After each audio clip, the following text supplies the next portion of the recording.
Rashut Mori Varabi, Rosenzweig. Welcome to everyone. Welcome to a distinguished panelist, Rabbi Penner as well. And welcome to all of you. We're waiting for Rabbi Taragin, who is on the way over. He'll be here shortly, so he'll catch us in midstream, I believe. And just by way of introduction, titled this panel is "The World Too Much With Us: The Dvar Hashem in the Digital Age." And I want to focus a little bit this afternoon on some of the challenges and the opportunities the digital age presents to us as Jews committed to a life of Torah and mitzvahs. The title, for those who are more literarily inclined, is a nod to Morenu V'Rabbeinu, Rav Aaron Lichtenstein Zechatzadok HaKadosh L'Dracha, a paraphrase of a poem, a sonnet, by Wordsworth, that he wrote at the turn of the 19th century, entitled "The World is Too Much With Us." In that poem, which was about the Industrial Revolution, he expressed his lament that the Industrial Revolution itself had distanced people from nature and from each other and from themselves. We're now well into the digital information revolution, whatever the name of it might be. It's still up for grabs, but the question in our context, of course, is not about nature per se, but about what could be broadly referred to as the Olam HaTorah, the conveyance of the Dvar Hashem, and the impact of this on our world as Jews who are questing for a relationship with Rivona Sha'olam. So Yonatan Shai Friedman was helping coordinate today. He gave me express reshus to mention a story that he relayed on the Yeshivat Har Etzion listserv, which is how, of course, many of us who are Bogrim of the yeshiva continue to communicate and to stay in touch about common issues of concern. That story was a story that he himself heard from Rav Yair Khan from around 2002. And the story was that Rav Yair Khan paid a shiva call to home of Rav Meir Schlesinger, the Rosh Yeshiva Shalavim. Rav Schlesinger told him at the shiva that Machon Somet was working on a Shabbos telephone. And that some Rabbanim had heard about this telephone, and their immediate reaction was, it's usser, it's a slippery slope, it'll be the end of Shabbos, that such a phone could exist. Rav Schlesinger said that he recounted that when Rav Lichtenstein was consulted about the same issue, his initial reaction was, you mean I could speak to the Rav on Shabbos and share Divrei Torah with him? So Rav Schlesinger was lamenting the obvious distinction between the two approaches, positive or negative as polarities. He said it could be true of any technology. It can be used properly to help the world, to spread Torah, etc., to be Margaret's Torah, or, God forbid, for cross purposes, working at cross purposes with that.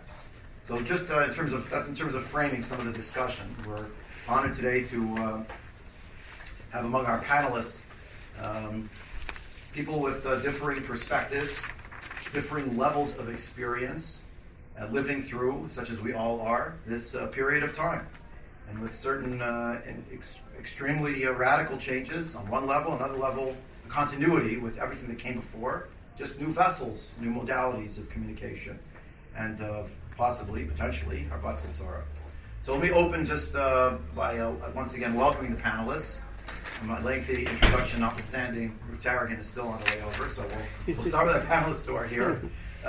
And just to pose the question, I mean, what are some of the advantages, obvious advantages aside, but beyond the technical advantages, are there other advantages to these new technologies in terms of Talmud Torah that you've seen in your teaching and your interaction with Talmidim over this period of time, over the last decades? Do you see any shift? You want to start? Firstly, it's a pleasure to be here. I thank Rabbi Engel for coordinating, certainly with my part. What's that? We'll get a little louder. I don't think we need a microphone, but the question of obviously the integrating new technology into the ancient and raison d'etre of our lives, which is Limud Torah, Talmud Torah Keneged Kulam, is obviously a question that doesn't have a simple answer, like most questions do not. The truth is that new technologies have always been a part of the landscape of any ancient discipline, and that's true for Talmud Torah as well. Obviously, going way back, the ideal of Dvarim Shebesav Yeh Torah Shel Omrim Bal Peh, Dvarim Shebal Peh Yeh Torah Shel Omrim Biksav.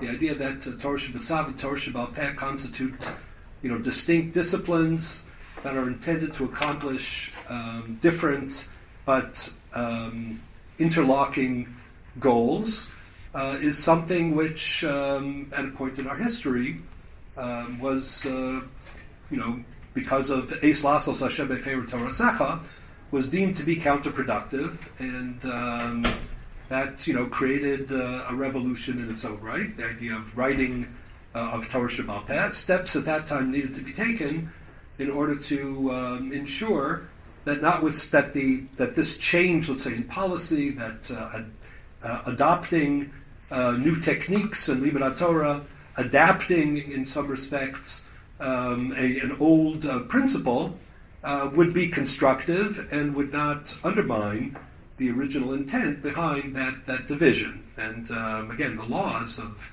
Dvarim Shebal Peh Yeh Torah Shel Omrim Biksav and its corollary Chazal found different ways to continue to express and to ensure that Torah Shebiksav would accomplish its particular goal, its distinctive goal, and Torah Shebal Peh would accomplish its.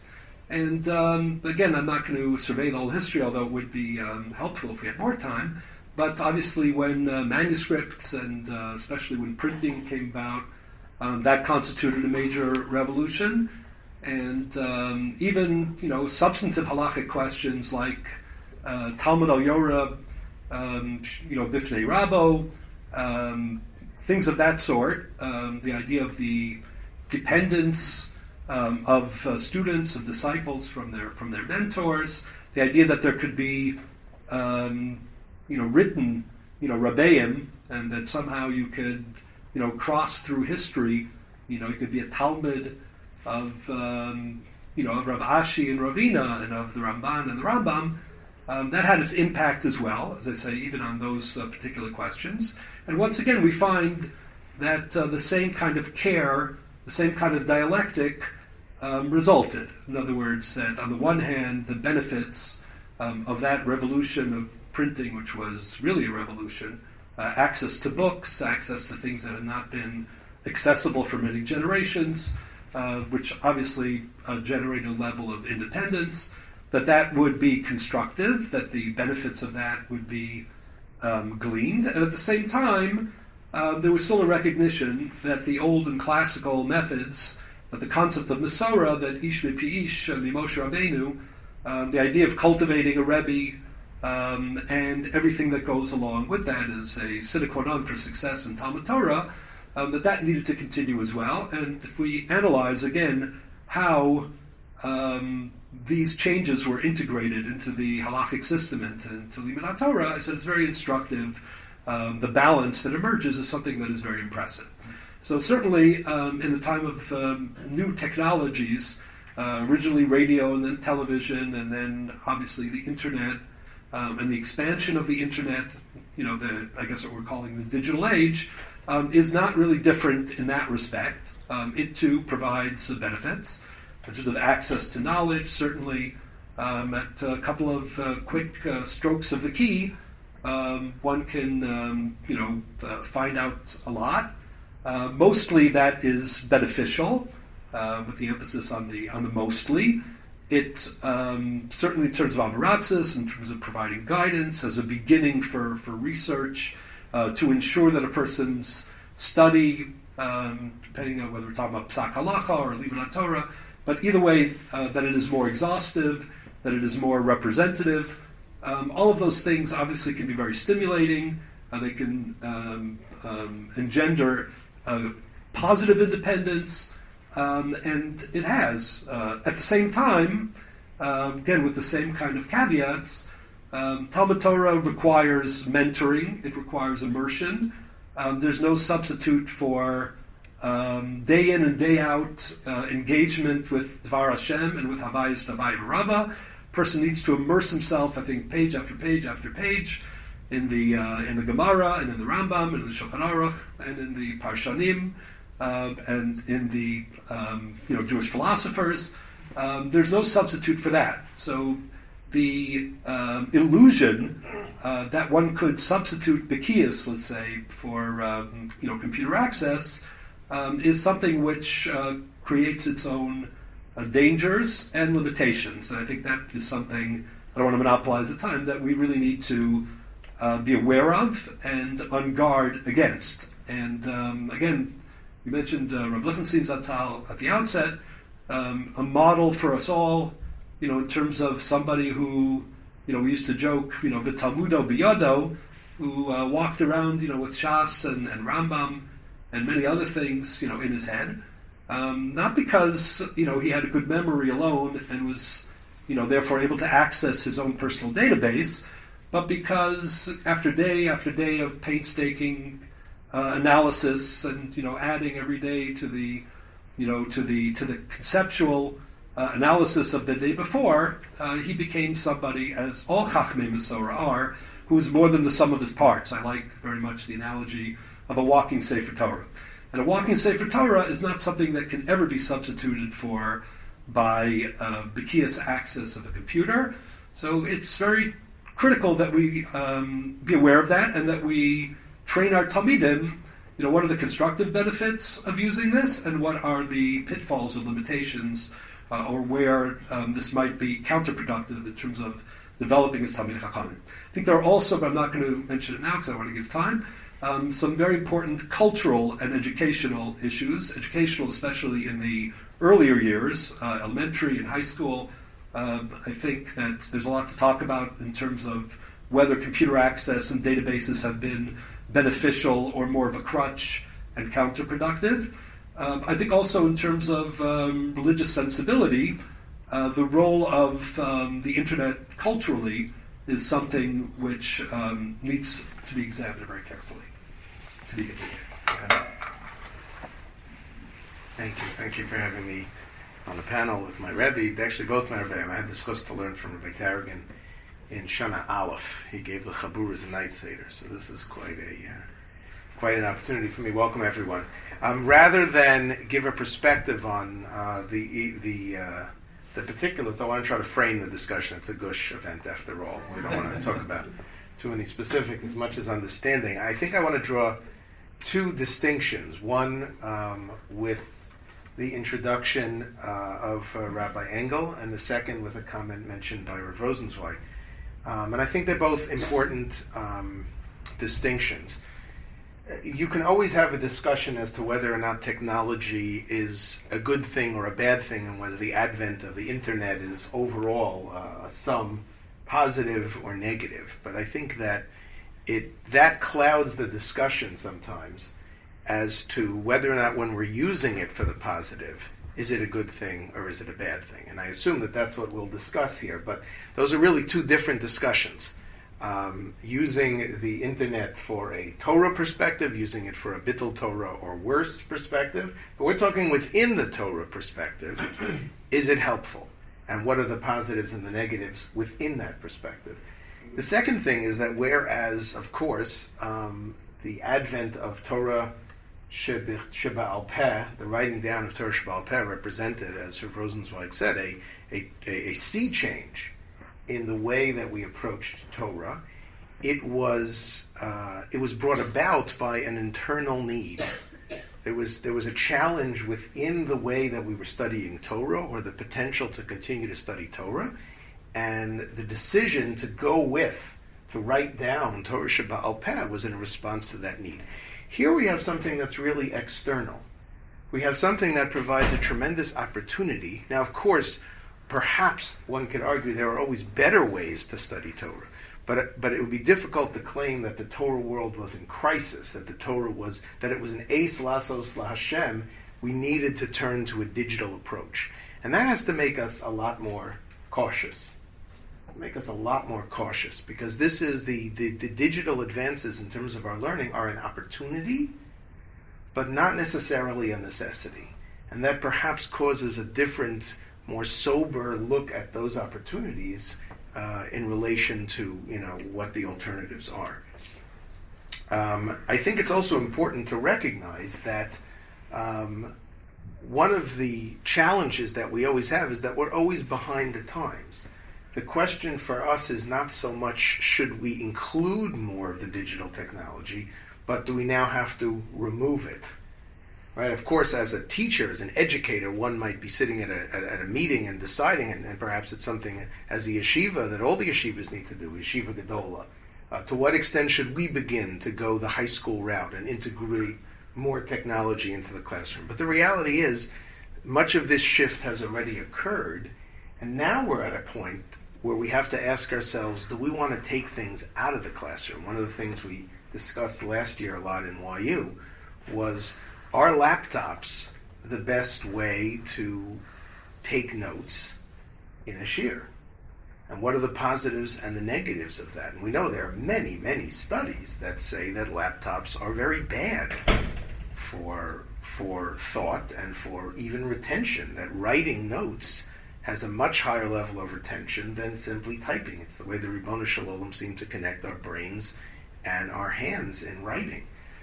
So that's one of the things that we have to ask ourselves is, what's already there, did we want it? And do we want, and I'll make this the last comment, do we want all of it? One of the questions that we often have when facing something that's coming from the modern world, whether it's a cultural issue or a technological issue, is, do we want it or do we not want it? Does it have a place in Torah? Does it not have a place in Torah? And very often the answer is going to have to be, we're going to have to let it in. But the question we need to ask ourselves is, do we want it in exactly the way that it's used or presented in the secular world? Or do we need to kind of take a step back and say, these opportunities are here, but we want some of it, but we don't want all of it. Part of that's the challenge of modern orthodoxy. Once we're saying, yes, it's okay to bring it into our world, how do we bring it into our world in a way that analyzes it, that doesn't accept it at face value, that doesn't say, we need to do it exactly the way it's done, making it a yes or no question, but how do we try to glean the pieces that are valuable and restrict, or unfortunately in our case, remove, because it's already there, it's already in, it's already become part of our culture, the pieces that we've decided through our chachamim and through the leaders of our generation might not be worth taking in. Thank you both. If I could just pick up on, just as a follow-up question. So I'm a congregational rabbi, and I try to also record shiurim, and in addition to giving shiurim in person, so there's other modalities of communication. I noticed that over time, in my, relatively speaking, brief career, it seems like people's attention span has gotten shorter and shorter. I don't know if anyone else feels this. This was confirmed for me in 2010. I read a book by Nicholas Carr called The Shallows that was making the rounds in 2010. And he wrote about how in his earlier years he could read research papers, no problem. And as the years went on, even in trying to write a book called The Shallows about how the internet age was impacting, see from the nods, many people have read this book, right, it was impacting the way he thought, his actual way of thinking. He felt he didn't have what we would call, in our parlance, the Sitzfleisch. He just couldn't sit and read. He just couldn't spend the time. And lo and behold, when we were in a little bit of conversation earlier, Penner, you mentioned, the analytics of the YU Torah audience indicate that there's a tremendous popularity with shiurim on YU Torah. It's a tremendous resource, as is, I should mention, the VBM and the KMTT, Kimi Tzion Teitzei Torah, both of Yeshivat Har Etzion. Target, exactly on time for this question. So we're getting into the VBM now. And there's a tremendous popularity. Welcome, Target.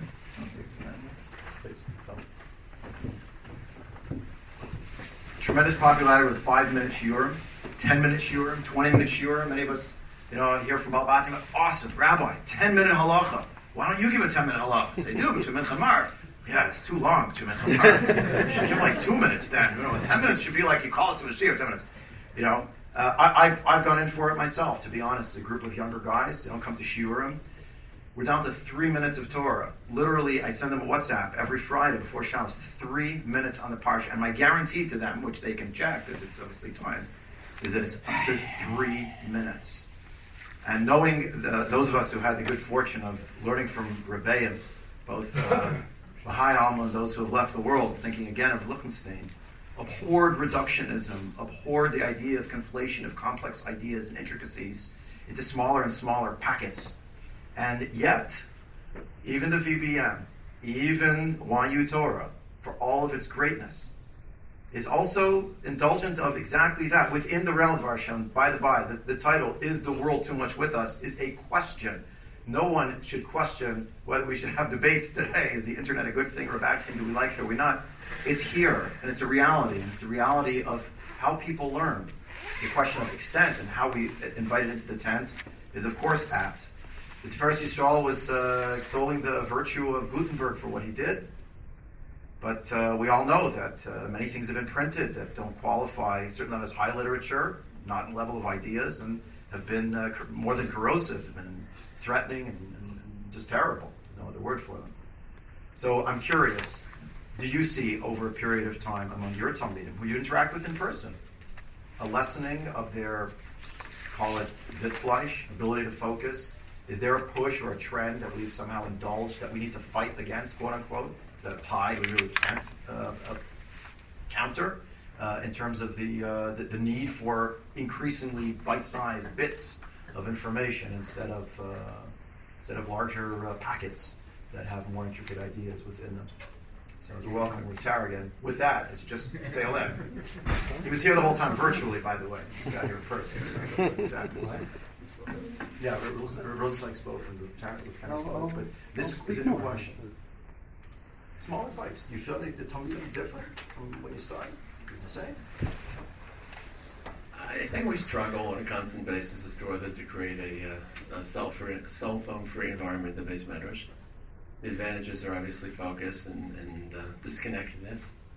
In fact, there's a boy in yeshiva right now. He's his third year in yeshiva. He'll be in yeshiva next year. And he's finishing his third year. And he decided he wanted to go to the Mir for the summer. So he came over and asked me whether he should attend. And I said, sure, why not? I'm positioned through it. But actually, he wanted a conversation. He seemed like he wanted to actually parse the issue. I said, well, okay, tell me what you find attractive about going to the Mir. He wasn't so thrilled about the share per se or chavrusas. He just felt that he wanted to immerse himself in an environment of disconnectedness, of complete immersion in a lack of it.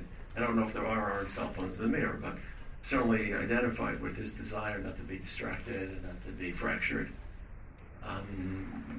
Certainly davening is an area, most of this focus is on Talmud Torah, but davening is an area in which cell phone access is really toxic. As disciplined as you may or may not think you are in davening from a cell phone, as much as you may feel that the format is or isn't reverential, but it's almost impossible. Anapotropos, in this case Larias, but for fractured interest, I think that's something we should really try to ban as much as possible, because it's just such an access point. And it's Yitzhar.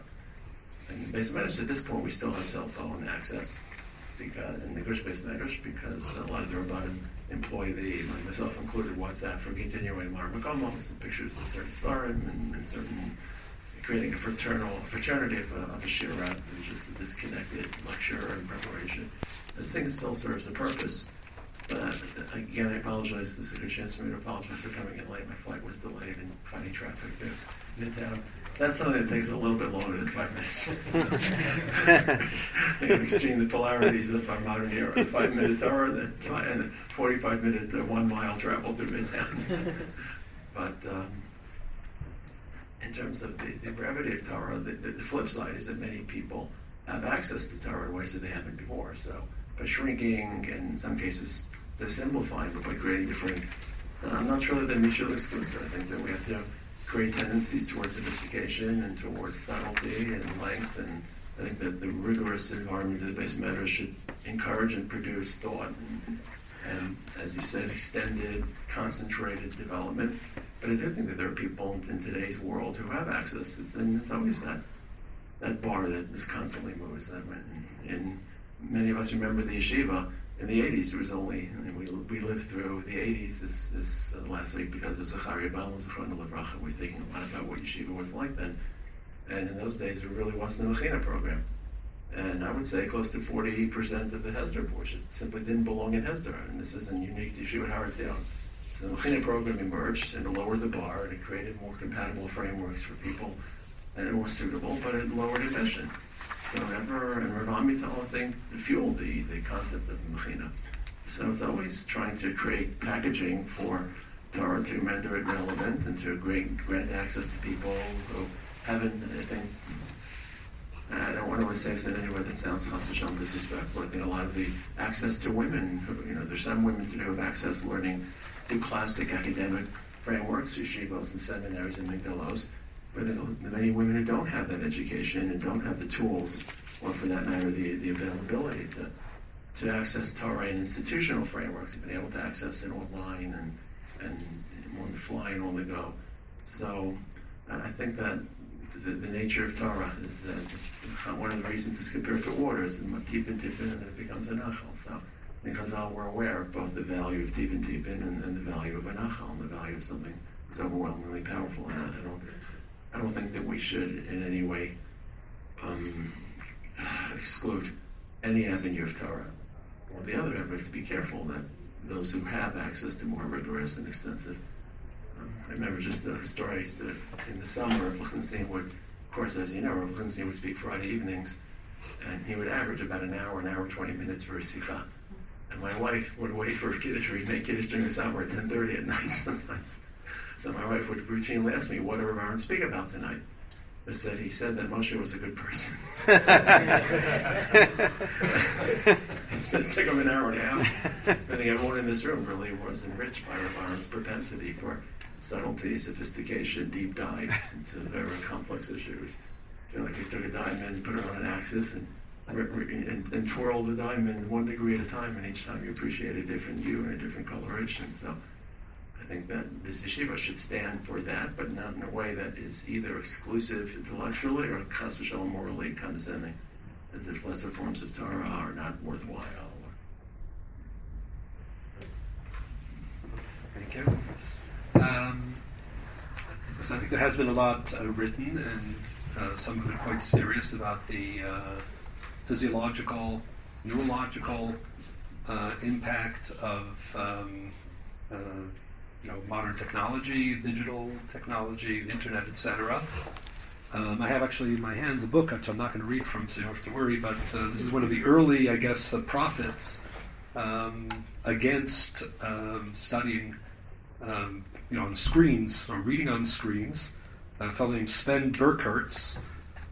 He wrote very extensively, did a lot, he was a literary critic, but he wrote a lot about analyzing the difference between reading books and reading from computer screens. And I think he wrote even now, reading it 20 years later, very persuasively about, the tactile impact of holding a book, the question of time, as opposed to, the psychological impact of knowing that these bits, are about to disappear in front of you. And I think that studies subsequently, again, neurological studies, physiological studies, have demonstrated that there is some impact, there's no question. As I said before, requires much more discussion, but I think from a religious and spiritual point of view, the impact of the digital revolution is something which needs to be analyzed in terms of how manageable or overwhelming data is and the world is. I think the paradox of the world shrinking on the one hand, being more accessible, but the capacity, I guess, to navigate it on your own terms, being something that people feel more impotent about, less capable of, without tools. So I think there's a lot to say about many of these issues. At the same time, I have to add that I think that the elementary schools and high schools have zeroed in on this question of shorter attention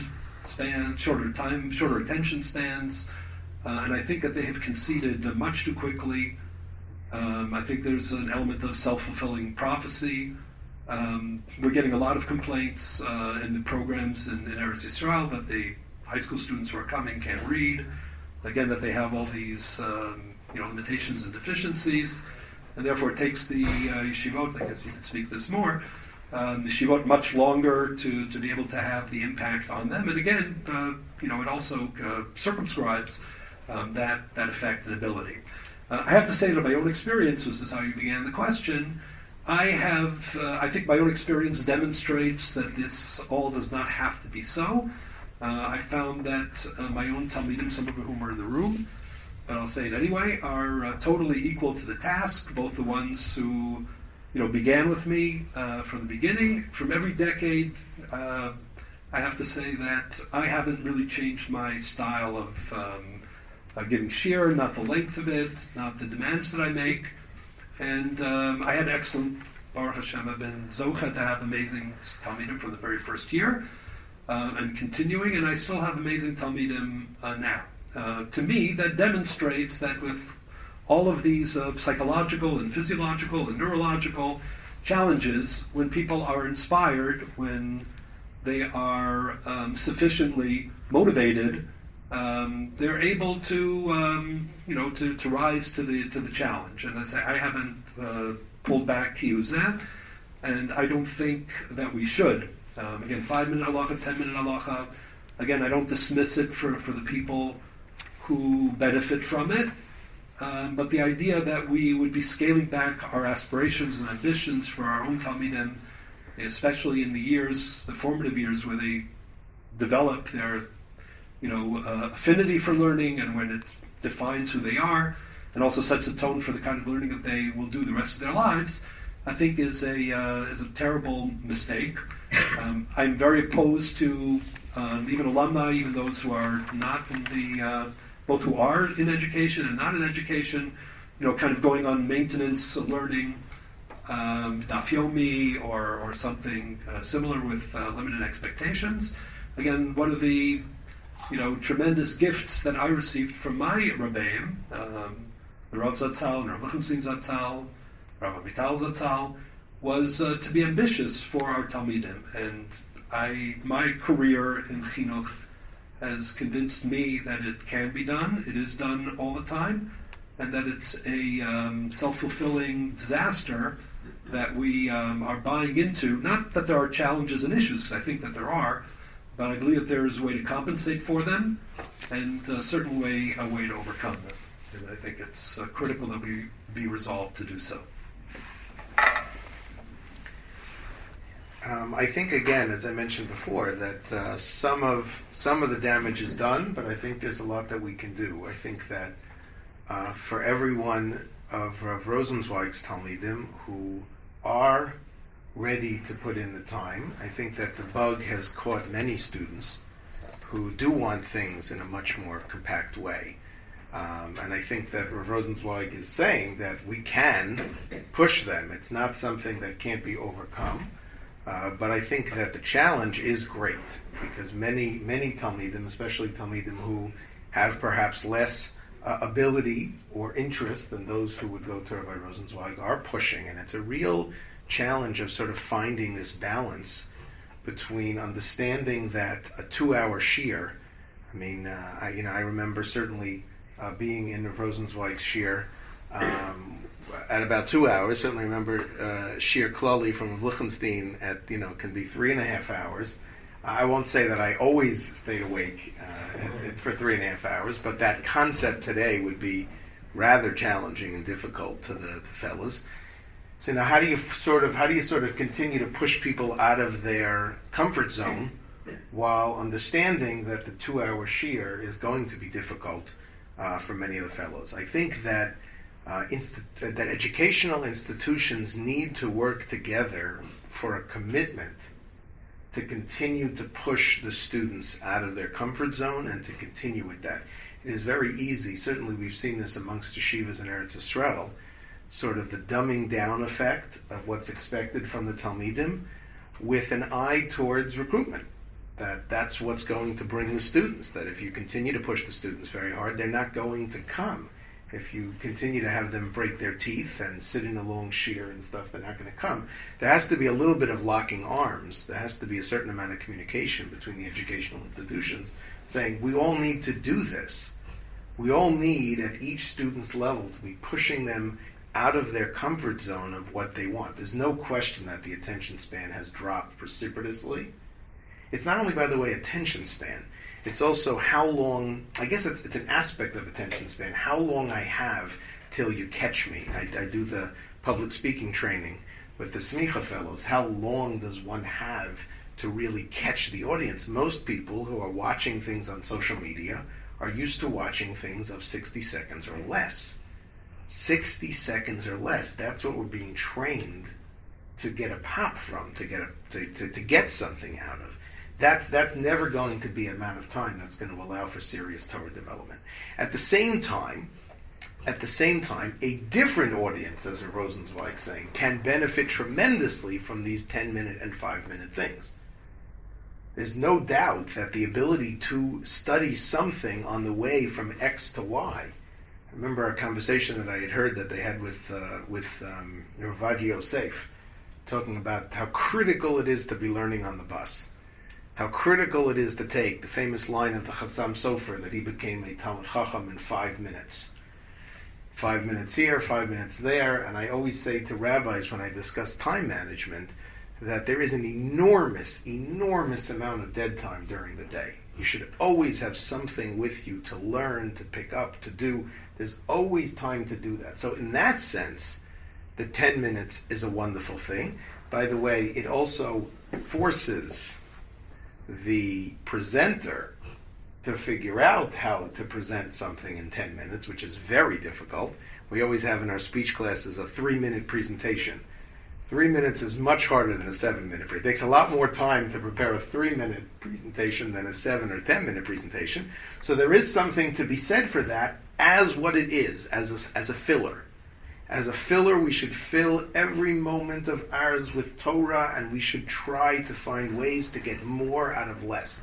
But that can never substitute for truly going into the Amkus HaTorah, truly spending time really understanding and fighting. That's part of what it is. The struggle to learn Torah is to fight the desire to go off and to do something else and to stay put and to stay focused on the Sefer that I'm learning. So those are two totally different things. One we need to fight, and one we need to embrace and to enlarge. I'm going to open it for questions in half a minute. Some of the other. I'll just add that much of what Rabbi Rosenzweig and Rabbi Ben have discussed, the boys actually found it very refreshing to be pushed. They find that change of pace very empowering, and being pushed out of their comfort zone very challenging.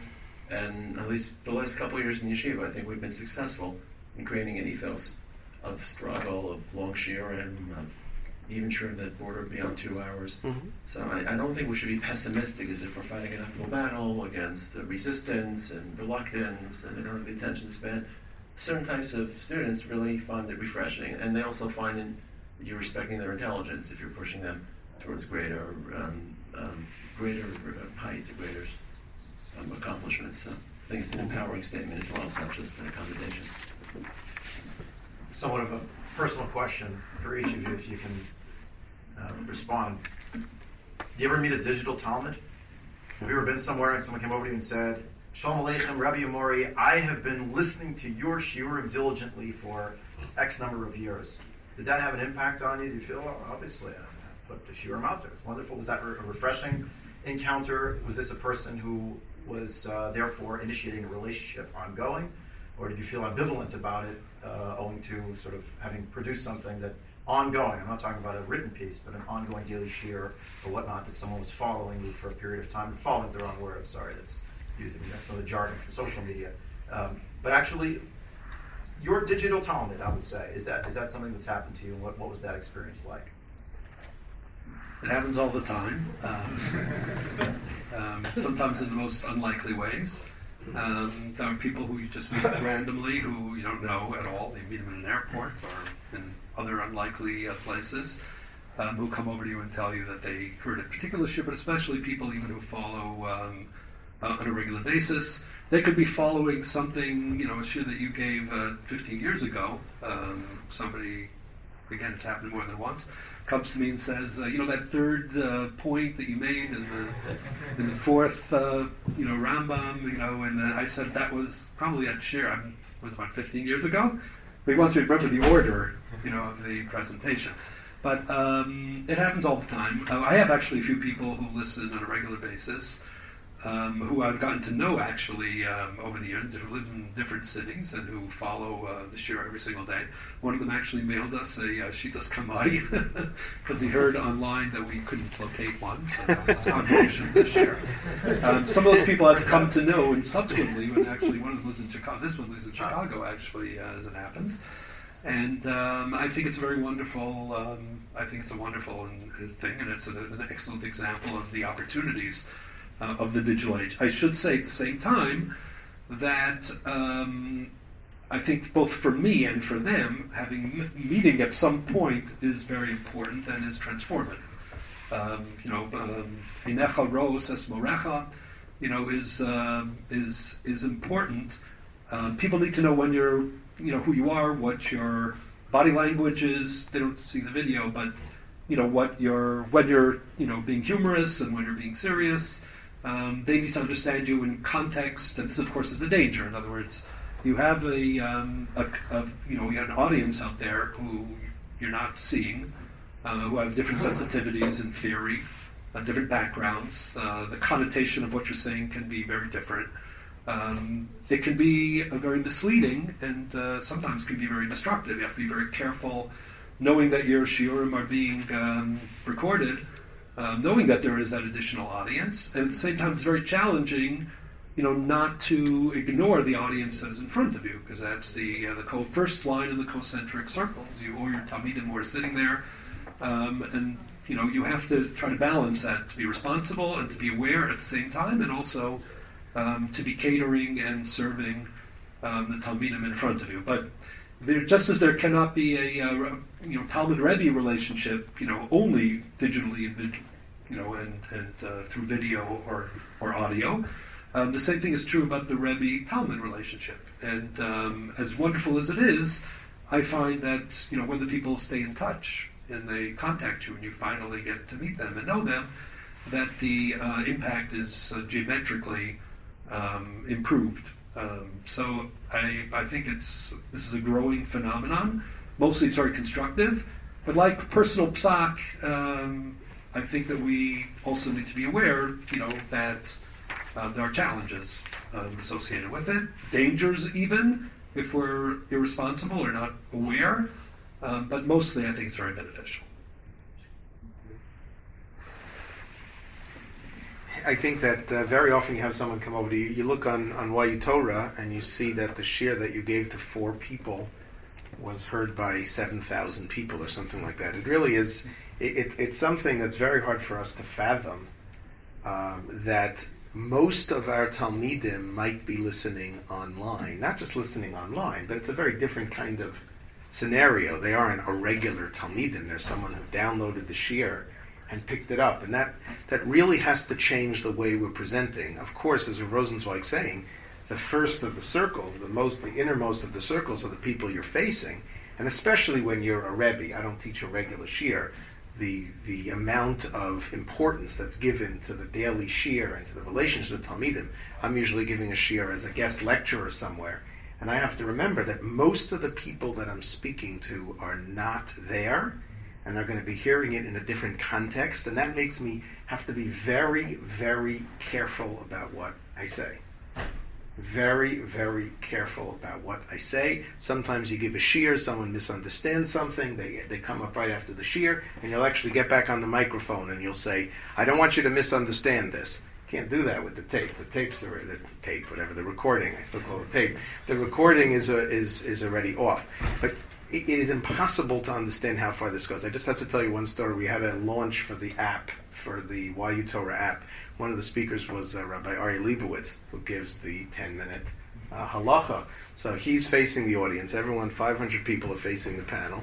He's facing the audience. And in the back row are 2 fellows who looked actually Hasidic, not neo-Hasidic, actually Hasidic. You could still tell the difference.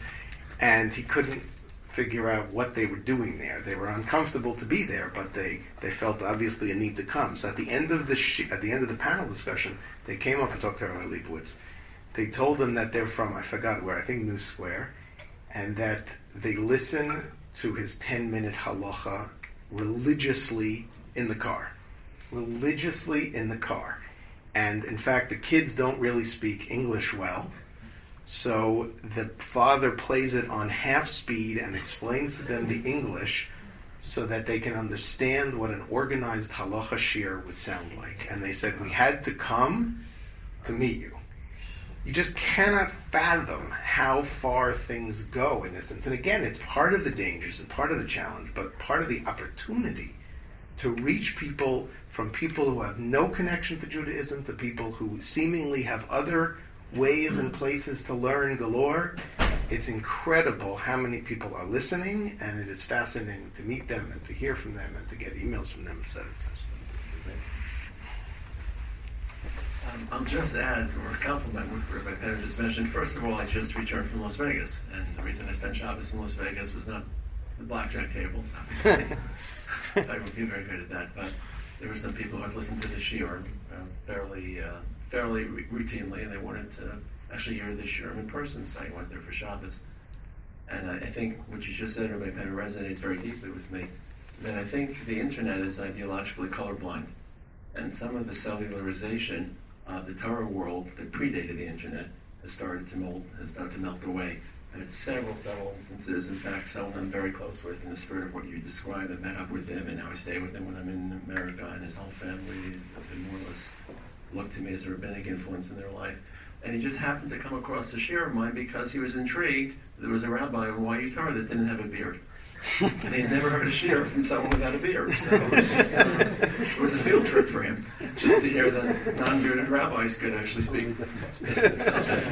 And he got hooked. They listened to the shiur literally every morning at the breakfast table, whatever shiur given, and every Shabbos at the table. So I think there's a chance to reach beyond ideological constraints, and to a degree, I think I'm not engaged deep. I try to answer all my emails and my messages. I think there's some conservative individuals, Reform rabbis. I don't know the level of their orthodoxy, but I know that professionally they're involved in some of those institutions, and I think it's nice for them to be exposed to engaged, sophisticated, but traditional and committed Torah ideas. The only thing I'll add is I think there's a component to the Israel bridging. That there's certain ideas that are very popular in Eretz Yisrael now that haven't necessarily wafted their way fully back to the United States, whether it's Tanakh, whether it's some other ideas. Obviously, there are events in Eretz Yisrael that occur that have deep religious meaning and are deeply connected to who we are as over the Hashem. And I think some of us in Eretz Yisrael see the internet and see the information superhighway as an opportunity to connect those who aren't living these experiences as deeply and don't have that front row seat. You know, that during the summer of 2014, I was living as not Torah per se, but I think it touched who we were from a Torah perspective, the summer of the kidnapped children and what that meant and how we processed that and how it challenged everyone. And I tried to be as actively engaged in that process. So I think it does expand ideologically and it does bridge geographically. And I think it's a healthier Torah world in which we don't necessarily have to render these rapid judgments based on what people are wearing on their heads or which yeshivas they're associated with. We're able to treat Torah substantively and without any prejudicial preconceptions. I want to thank each of our three panelists this afternoon for joining us very, very much. And we're going to go to the next session, which is downstairs, one floor.